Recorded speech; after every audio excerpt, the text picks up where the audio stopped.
마가복음 10장 말씀을 읽었는데 후반부에 보면은 세베대의 두 아들의 얘기가 기록되어 있습니다. 35절 말씀 다시 한번 읽어보겠습니다. 세베대의 아들 야고보와 요한이 주께 나와 여짜오되 선생님이여 무엇이든지 우리가 구하는 바를 우리에게 하여 주시기를 원하옵나이다. 여러분들, 이 예수님께서 12명의 제자 가운데 두 형제 야고보와 요한에게 별명을 붙여주셨어요. 야고보와 요한의 별명이 무엇인가 하면은 우리의 아들입니다. 이 우리의 아들이라고 하는 별명은 예수님께서 1차적으로 이 두 형제의 본성이 매우 불같다라고 하는 것을 보시고 그들의 본성을 따라서 우리의 아들이다 이렇게 이름을 붙이셨다 생각하시면 좋겠습니다. 얼마나 성격이 불같고 급한가 하면은 예수님께서 한 번은 사마리아 마을로 통과하실 때 사마리아 사람들이 길을 막음으로, 원래 유대인들과 사마리아 사람들은 사이가 좋지 않잖아요. 그래서 유대인이 예수님과 제자들의 길을 막았는데 이 사마리아 사람들을 바라보면서 이 두 형제가 예수님께 뭐라고 얘기했습니까? 주여 하늘에서 불을 명하여서 저것들을 다 불태워 죽이리이까, 이렇게 말할 정도로 몹시 분노하는 성질이 급한 사람들이었어요.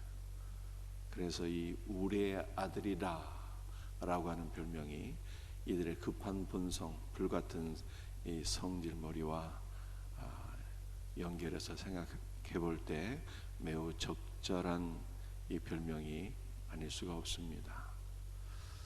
그런데 이 우리의 아들이라고 하는 이 별명은 예수님께서 이들의 급한 본성을 따라서 붙여주신 별명이기도 하지만 이들의 변화된 삶을 주님께서 바라보시고 변화될 삶을 바라보시고 소망 가운데 믿음의 선포로 붙여주신 별명이에요. 이 우리의 아들이라고 하는 것은 앞으로 이들이 선포할 말씀이 우레처럼 능력 있고 권능이 있을 것이다 라고 하는 것을 보여주는 것입니다. 그래서 이 우리의 아들 야고보와 요한이 하나님의 나라를 위해서 매우 귀하게 쓰임을 받게 되었지요.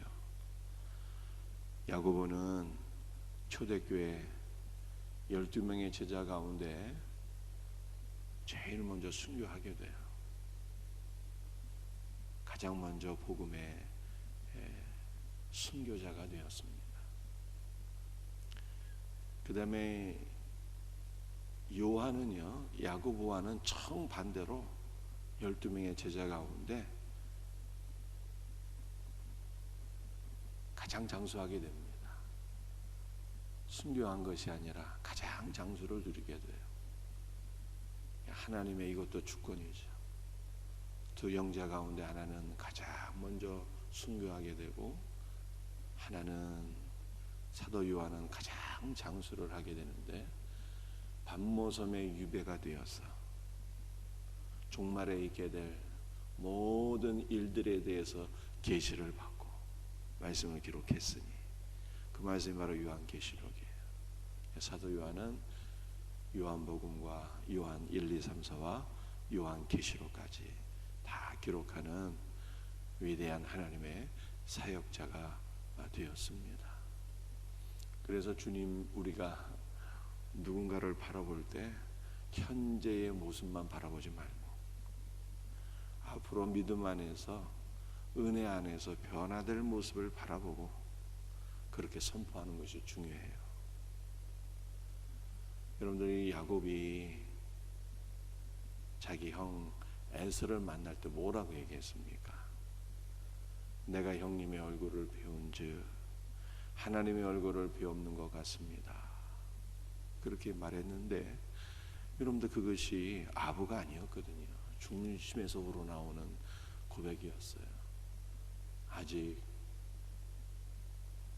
예수 그리스도를 알지 못하는 형이었지만 주님의 은혜 가운데 변화될 것을 바라보고 내가 형님의 얼굴을 배운즉 하나님의 얼굴을 뵙는 것 같습니다. 믿음으로 고백합니다. 여러분들 우리도 가정에서 이게 다 적용이 되어야 돼요. 교회 안에서 다 적용이 되어야 합니다. 남편을 바라보고 또 자녀들을 바라볼 때 현재의 모습만 바라보지 말고 말씀과 기도 안에서 은혜 안에서 변화될 우리 가족들의 모습을 바라보면서 믿음으로 선포해야 되는 거예요. 너는 언제나 믿음의 사람이 될지어다. 그렇게 선포하고 말씀과 기도로 축복하고 우리가 소망 가운데 살아야 되는 것입니다. 주의 몸된 교회 안에서 우리가 모든 세론들, 모든 성도들도 이렇게 믿음의 관점으로 바라보고 소망 가운데 바라보고 선포해야 되는 것입니다. 우리 모두에게 이와 같은 은혜가 있기를 주님의 이름으로 축복합니다. 그런데 이 두 형제가 예수님께 나와서 한 가지 청을 하죠. 무슨 청을 할까요? 37절입니다. 여짜오되 주의 영광 중에서 우리를 하나는 주의 우편에 하나는 좌편에 앉게 하여 주옵소서. 그러자 예수님께서 뭐라고 답변하셨어요? 38절입니다. 예수께서 이르시되 너희는 너희가 구하는 것을 알지 못하는도다. 내가 마시는 잔을 너희가 마실 수 있으며 내가 받는 세례를 너희가 받을 수 있느냐. 여러분들 이 두 형제의 요청이 무엇이었습니까? 두 형제를 비롯해서 사실은 모든 제자들이 예수님께서 이 땅에 오신 목적을 바르게 깨닫지를 못했어요. 12명의 제자들은 예수 그리스도를 메시아로 알았는데 어떤 메시아로 알았습니까? 정치적인 메시아로 알았어요. 정치적인 메시아. 즉 로마의 압제에서 이스라엘을 구원할 그러한 정치적인 메시아로만 알았던 거예요. 그래서 주님께서 영광의 보좌에 오르실 때 로마를 물리치고 왕 중에 왕이 되셨을 때 우리를 주님의 좌우편에 앉게 하여 주옵소서. 이렇게 간청한 것입니다. 예수님께서 왕의 보좌에 오르실 때 우리가 넘버 2가 되게 하시고 넘버 3가 되게 하옵소서. 이렇게 인간적인 영광을 구한 것이죠. 그랬더니 주님께서 답변하시기를 뭐라고 답변하셨어요? 내가 마시는 잔을 너희가 마실 수 있으며 내가 받는 세례를 너희가 받을 수 있느냐. 예수님이 마시는 잔은 무슨 잔입니까? 고난의 잔이에요. 예수님이 받는 세례는 어떤 세례입니까? 죽음의 세례잖아요. 십자가의 세례인 거예요.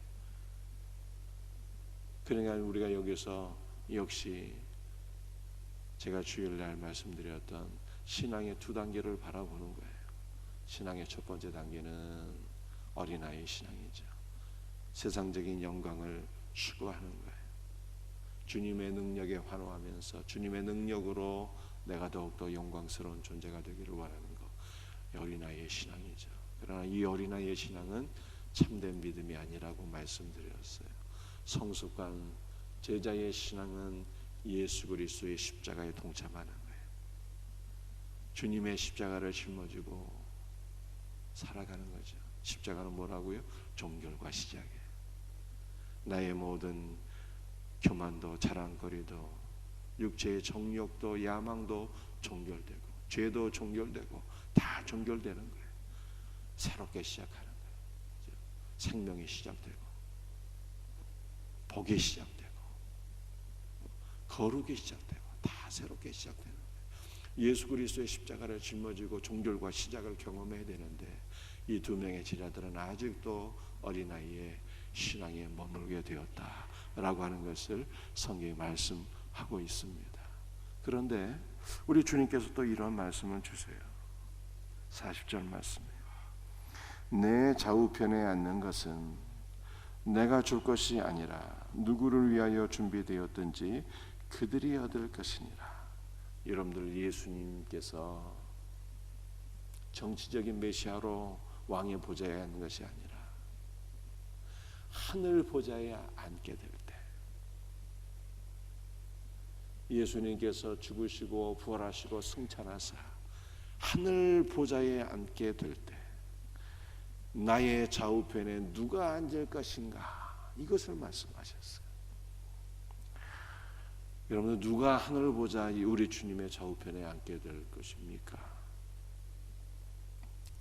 두 가지예요. 첫 번째는 예수 그리스도와 연합된 모든 성도입니다. 그래서 에베소서에서 이렇게 말씀하고 있어요.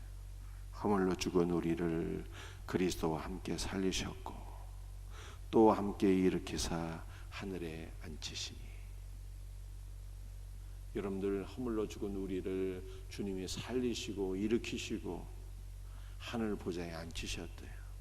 그리스도와 연합된 모든 성도는 그리스도와 함께 죽고 그리스도와 함께 부활하고 그리스도와 함께 하늘 보좌에 앉는 것입니다. 그런데 두 번째로, 어떤 사람이 하늘 보좌에 앉게 될까요? 그 놀라운 영광을 오늘 본문에서 주님께서 말씀하셨어요. 45절 말씀. 45절 읽어드립니다. 인자가 온 것은 섬김을 받으려 함이 아니라 도리어 섬기려 하고 자기 목숨을 많은 사람의 대속물로 주려 함이니라. 이렇게. 여러분들, 예수님께서 이 땅에 오신 것은 정치적인 메시아로 오신 것이 아니라 자기 목숨을 우리 모두의 대속물로 주려 함이라, 이렇게 말씀했어요. 예수님께서 이 땅에 오신 목적이 무엇이라고요? 섬김을 받기 위함이 아니라 도리어 섬기기 위해서 오셨는데, 어느 정도 섬기느냐? 자기 목숨을 우리의 구원을 위한 대속물로 내어줄 정도로 우리를 섬기시기 위하여 오셨다, 이렇게 주님 말씀하셨어요. 그래서 예수님은 섬김의 왕이잖아요. 섬김의 왕. 섬김의 왕이에요. 그러므로 우리 주님께서 하늘 보좌 좌우 앉게 될 때 그의 좌우편에 앉는 사람들은 누구일까? 섬기는 사람들이에요. 그리스도의 마음으로, 그리스도의 사랑으로 섬기는 자가 주님의 좌우편에 앉게 될 것을 믿으시길 바랍니다. 그러므로 여러분들, 이제 섬기는 자가 두 가지를 말씀드렸잖아요. 예수와 함께 연합되어서 그와 함께 죽고 그와 함께 부활하고 그와 함께 하늘 보좌에 앉는 성도들이라고. 그런데 이 성도들은 결국 누구이느냐? 예수 그리스도의 마음과 사랑으로 섬기는 자예요. 성도는 섬기는 자라는 거예요. 성도는 섬기는 자이고, 성도는 그리스도와 함께 그리스도 안에서 섬기는 자이고, 이 섬기는 자가 주님의 좌우편에 앉게 되는 거예요. 그러므로 우리는 이 땅에서 어떻게 살아야 되는 것입니까? 주의 몸된 이 안에서 섬기는 자가 되시기를 바랍니다.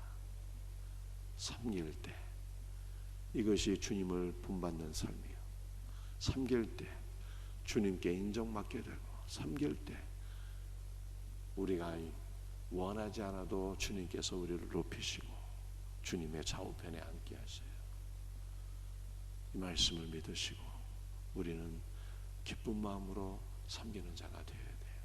이와 같은 은혜가 있기를 주님의 이름으로 축복합니다. 기도하시겠어요?